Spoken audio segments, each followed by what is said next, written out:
Blackstone Audio presents Intellectuals and Society by Thomas Sowell. Preface. There has probably never been an era in history when intellectuals have played a larger role in society.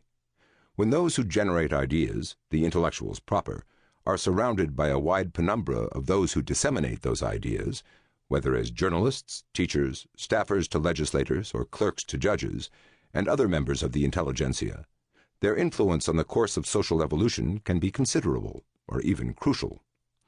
That influence has of course depended on the surrounding circumstances, including how free intellectuals have been to propagate their own ideas, rather than being instruments of state propaganda, as in totalitarian countries. There would of course be little point in studying the ideas expressed by prominent writers like Ilya Ehrenberg during the era of the Soviet Union, for these were simply the ideas permitted or advocated by the Soviet dictatorship. In short, the study of the influence of intellectuals is here a study of their influence where they have been freest to exert that influence, namely in modern democratic nations. For very different reasons, this study of patterns among intellectuals will pay less attention to such an intellectual giant as Milton Friedman as to any number of intellectuals of lesser eminence, simply because Professor Friedman was in many ways very atypical of the intellectuals of his time, both in his scholarly work that won him a Nobel Prize and in his work as a popular commentator on issues of the day. A balanced general intellectual history of our times would have to give Professor Friedman a far larger amount of attention than a study which focuses on general patterns to which he was an outstanding exception. Alexander Solzhenitsyn was another landmark figure in the intellectual, moral, and political history of his age, who was likewise too atypical of contemporary intellectuals to be included in a study of the general patterns of the profession. Many books have been written about intellectuals. Some take in-depth looks at particular prominent figures, Paul Johnson's Intellectuals being an especially incisive example. Other books on intellectuals focus on the ideas of particular eras. Richard A. Posner's Public Intellectuals is about those intellectuals who directly address the public, while the focus in Intellectuals and Society is about intellectuals who influence, sometimes shape, public attitudes and beliefs, whether or not they are widely read by the population at large. As J. A. Schumpeter said, "There are many Keynesians and Marxians who have never read a line of Keynes or Marx. They have gotten their ideas second or third hand from the intelligentsia."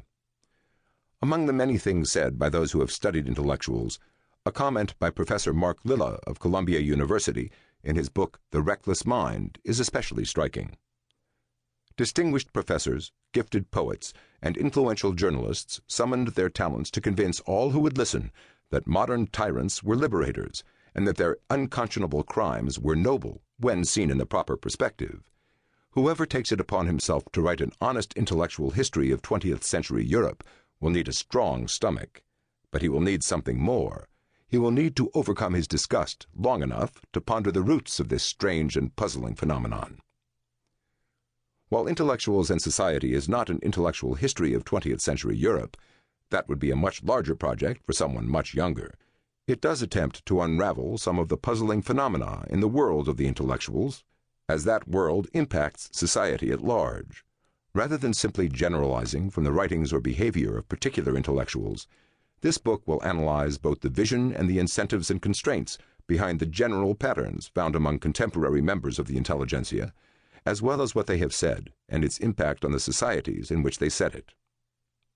Although we already know much about the biographies or ideologies of particular prominent intellectuals, systematic analyses of the nature and role of intellectuals as a group in society are much less common. This book seeks to develop such an analysis and to explore its implications for the direction in which the intelligentsia are taking our society and Western civilization in general. Although this book is about intellectuals, it is not written for intellectuals. Its purpose is to achieve an understanding of an important social phenomenon and to share that understanding with those who wish to share it, in whatever walk of life they might be. Those among the intelligentsia who are looking for points to score or things at which to take umbrage will be left to their own devices. This book is written for those readers who are willing to join with me in a search for some understanding of a distinct segment of the population whose activities can have and have had momentous implications.